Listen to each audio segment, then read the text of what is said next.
Worst city country you visited, and what made the trip awful? Story 1. I had a great time over a decade ago as an American in Egypt, traveling with just 2 other guys, just riding trains with nothing but backpacks. One of us 3 was a blonde-haired, blue-eyed guy in the Army Reserve, where he had picked up conversational Arabic. People were super sweet and hospitable. We checked out a bunch of out-of-the-way stuff, and even went to a wedding and stayed with a family we met in Cairo in their hometown village. We met up with some friends of ours in Alexandria later in our trip, who had women with them who were emphatically not having a great time. We did get detained by the government twice for several hours each, because they were pretty sure we were either journalists or spies. I couldn't work out which one would be worse based on how they were talking to us. Story 2. Had a great road trip driving all the way down NZ until we got to Invercargill. It has the weirdest aura of menace there, people staring with blank looks. Groups of young men following us, coincidentally, appearing several times, and having to avoid bumping into them, as if they were trying to start crap or pickpocket. Maybe everyone in town was having an off day, but the only thing I could compare it to was when you walk down the wrong street and suddenly realize you're the center of attention in a way that you really don't want. But the entire place was that way. Story 3. Fort Yates, North Dakota. It was September and my fiancé and I were on a road trip. We were driving from Rapid City to Fargo and we stopped in Fort Yates for lunch. We drive into town and every house is boarded up and condemned, and every building that looked like it had been a business at one point had long been closed. We found the town grocery store and stopped to grab something.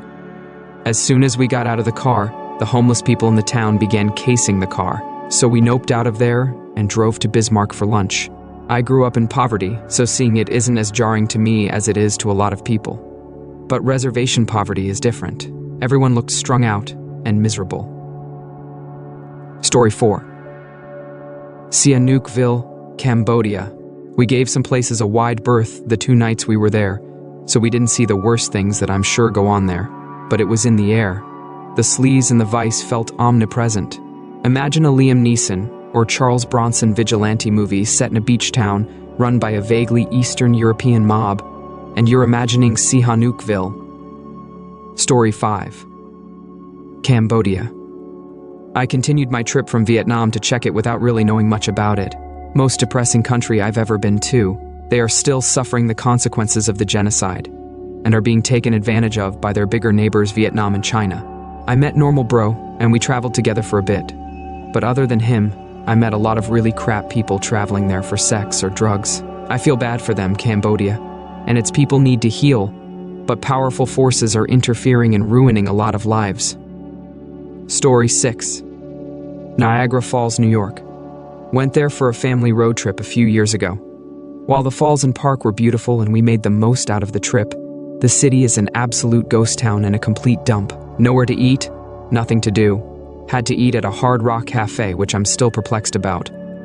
We couldn't figure out why so many hotel reviews warned us about vagrants, or where to safely park your vehicle, or walking at night. But once we got there, we figured out why. Buffalo Museum of Science was a gem. Story 7. Bismarck, North Dakota. The weather is bad, yes, but that's not the biggest issue. They have 0 public services. Don't plow or salt so snow turns to ice. No public services because that's communism. They have literally nothing to do there. 1 movie theater that has 7 screens, 3 of which show D-list Christian movies. The people are North Dakota nice. They seem nice, but it's not even superficial. If you were on fire, they wouldn't spit on you. Also, don't be a POC or religious minority unless you like open and overt discrimination. I have seen people requesting they shut down the food pantries because it encourages reliance on others. Not just 1 or 2, but all 3 people in North Dakota. No one lives in North Dakota, you just exist there. I spent time there on contract, and the money was good, but I would never step foot in that God-forsaken hole again. The good news is that it's North Dakota, and there is 0 reason anyone would ever have to go there. Story 8. I had to spend a week in Mazatlan some years ago, making a promotional video for a timeshare outfit. The cartels were having a moment in the town, so we were pretty much confined to the walled timeshare compound and warned not to leave, especially after dark. There was a nice-looking beach, but the surf was rank with sewage, and if you ventured down there, child beggars and desperate vendors would swarm you.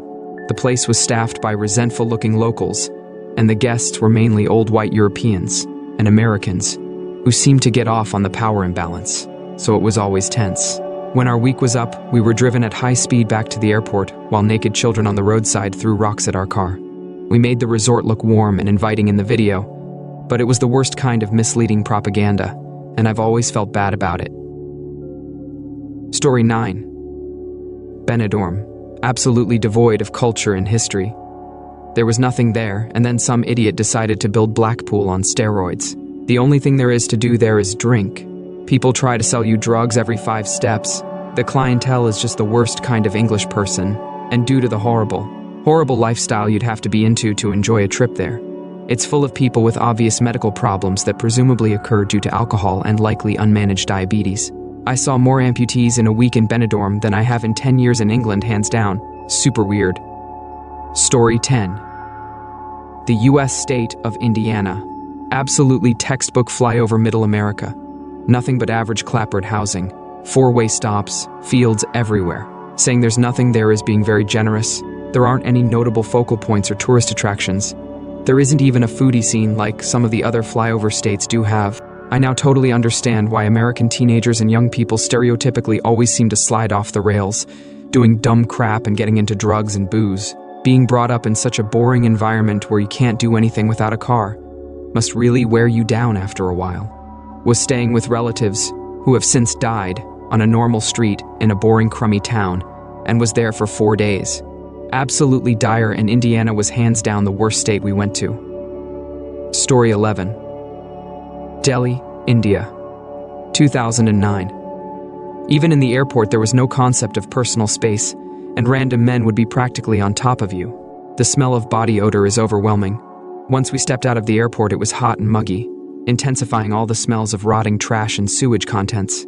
The streets are insanely crowded with people and cows walking in and out of traffic, families with 5+ people riding on a single motorbike. Upon entering this clustered traffic, people and children were trying to open the cab doors, making the international signs for money and food. My dad gave us all cash to pass around. One of the people who approached the car window on my side was a little girl around 7 years old who was carrying a baby that was clearly deceased. People with horrific disabilities sat on the sidewalk begging for money and grabbing at you. Men ogle you and attempt to subtly grab you as they pass you. Keep in mind, I was still a minor when we went. Alongside the malnourished children, rats, garbage, everything, were beautiful and well-kept mansions with high walls and gates. A shocking contrast. It was the worst place I have been out of 30+ countries, because it was breathtakingly sad. The wealth disparity, pain, hygiene, it isn't their fault. I love so much of the culture, the food, the history, the natural beauty. But in Delhi, it was overshadowed by the byproducts of poverty. Story 12. Probably Las Vegas, Nevada. The food I had, especially the Chinese and Thai food, was really good, and was probably the only reasonably priced food I came across. But I'm from Chicagoland originally, and just walking even in the tourist adjacent areas of Las Vegas Strip, paradise. I've never felt more unsafe in my life. In one night I was accosted by panhandlers. Narrowly dodged a massive fight between dozens of appearing teenagers in front of an LV monorail station. Cops showed up about 20 minutes after I left. I couldn't even go into a Walgreens without somebody at the door or in the store itself sizing me up. The first night I was there I wanted to save some money because I was arriving very late from Chicago, so I had planned to stay at a hostel catty-corner to the Little White Wedding Chapel. Big mistake. Pretty much everyone at the hostel was abusing drugs, and not just cannabis either. I got a taxi and yeeted out of there at 7 a.m. sharp. Luckily, the Sahara Las Vegas already had a room ready when I got there in the morning and didn't make me wait. Everything about Vegas just reeked, sometimes literally, of despair. I had lived in Portland, Oregon formerly, and it didn't even come close to what I experienced in just a few. Story 13. New Orleans, LA. I used to love the place when I was in college. I really did. It was wonderful. Music, food, just wonderful. But that's not how it is today. It's like a city doing a crap impression of New Orleans. I hadn't been there in over a dozen years and went back last summer. The food was lousy. There were homeless people everywhere on Bourbon Saint, which I've never seen before. And hookers patrolled up and down the road, hitting up absolutely everybody. Right in front of the cops, so you know, surprise, surprise, that they're in on it. The place has absolutely zero charm now. Story 14. Macau. The stark difference between the uber-rich getaway spots, the local housing projects, the desperation of gamblers and constant scamming of just about everyone trying to sell you something. Also, our hotel smelled like an open sewer, and we were chased by an angry taxi driver because we asked to be taken to a specific casino but didn't go inside. We gave him that name because it was a good focal point for us to explore, but had no interest in gambling. When we got out and paid our fare but then turned into a pedestrian shopping area, he shouted and chased us. I assume he got a kickback for every person he actually brought to the casino and was angry at missing out.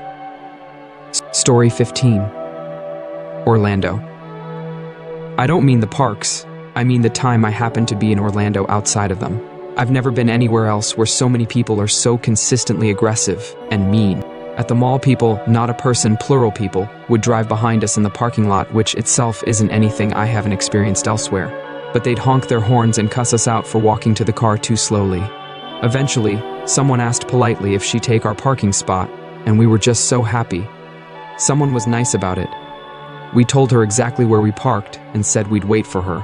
We were not surprised to see she had Alabama license plates. On another time, some guy in a black priest robe and that white collar just stopped on the side of the road long enough to call my wife a fat bitch. That was also where we had the most near misses while driving. From so many people either pulling away from the shoulder without looking or turning left from the right lane, right from the left lane. Story 16. Seattle. Wah.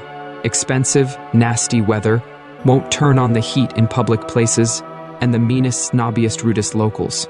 Like no one makes eye contact, holds open a door, or says hello, but then your tab will be $75 for 4 drinks. Small coffees from almost anywhere were $7. Most places are worth it in some way, but not Seattle. The area is absolutely gorgeous, and the city's infrastructure is great for the US, but neither make up for the rest of the nonsense. Story 17. Varanasi, India. Our trip leader decided it would be a good idea for our group to stay in a hotel really close to the main ghat. While cars are banned in that part of the city, scooters are not, and they are blaring their horns 24/7. Add to that the constant bell ringing and the sheer amount of people, and it is noisy as crap. I had a street-facing room and couldn't sleep even with noise-canceling headphones on.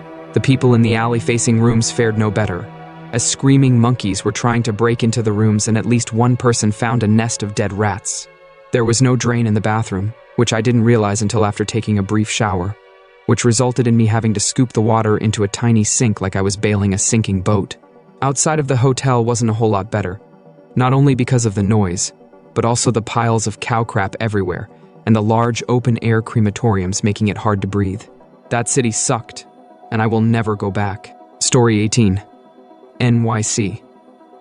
My wallet was stolen at a restaurant in East Harlem, and when I went to the police about it, instead of helping me out and taking down my information, they decided to scold me and my classmates for getting an Airbnb in the neighborhood instead of an expensive hotel in Midtown Manhattan like good little tourists do. This was 2016. We were college students and had spent the whole year saving money just for the plane tickets out, so we could visit art museums. The locals were mostly very nice, but screw NYC cops. I'll never go back except for business purposes because of them. Story 19. The United Arab Emirates, definitely. I have never seen such a boring and empty place. I love history and art, and the time spent in Dubai and other Emirates was the most boring and uninteresting in my life. The pretentious glitter causes laughter rather than admiration. A place for stupid people who like to throw money around, go shopping all day, and take photos for social networks. People are quite rude and unfriendly. They look at you like you are some kind of lower creature. I thought I would enjoy the trip, but I was completely disappointed. Behind the visible external glitter, there is desolation, emptiness, and boredom. As if a desperate homeless person put on a bunch of shiny things and tried to seem rich. Story 20.